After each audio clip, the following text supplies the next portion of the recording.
শেখ হাসিনার ১.৫ দশকের শাসনামলের পতনে বাংলাদেশের ক্রীড়াঙ্গনের দৃশ্যপটেও পরিবর্তন আসতে পারে। আওয়ামী লীগ শাসনামলে দেশের ক্রীড়াঙ্গনের হর্তাকর্তারা এখন নতুন চ্যালেঞ্জের মুখোমুখি। দেশের দুই শীর্ষ ক্রীড়া ফেডারেশন ফুটবল ও ক্রিকেট দীর্ঘ সময় ধরে নাজমুল হাসান পাপন ও কাজী সালাউদ্দিনের হাতে ছিল।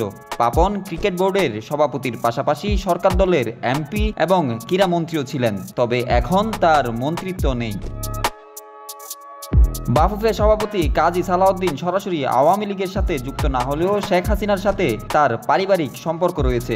যদিও ফুটবল নিয়ে অনেক সমালোচনার পরও হকি, সাঁতার এবং অ্যাথলেটিক্স ফেডারেশনগুলোতেও দলীয় পরিচয়ের প্রভাব দেখা গেছে। সাঁতার ফেডারেশনের সাধারণ সম্পাদক এমবি সাইফ যুবলীগের সাথে যুক্ত, আর অ্যাথলেটিক্সে আব্দুর রকিব মন্টু আওয়ামী লীগের মনোনয়ন প্রত্যাশী ছিলেন।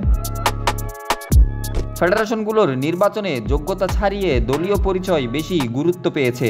কাউন্সিলরশিপও দলীয় বিবেচনায় ভাগ হয়ে আসছে, ফলে নির্বাচনী প্রক্রিয়া প্রশ্নবিদ্ধ হয়ে পড়েছে। মোজাফফর হোসেন পল্টু ও হারুনুর রশিদ ক্রীড়াঙ্গনের বর্ষিয়ান সংগঠক হলেও ১ দশকে তাদের প্রভাব কমেছে। বাংলাদেশের অলিম্পিক অ্যাসোসিয়েশনের মহাসচিব সৈয়দ শাহেদ রেজা শেখ হাসিনার আস্থাভাজন হলেও ক্রীড়াঙ্গনেও তেমন প্রভাব ফেলতে পারেননি। বর্তমানে ফুটবল, ক্রিকেট বাদে দেশের অন্যান্য সব ফেডারেশনের সভাপতির পদ সরকার থেকে মনোনীত।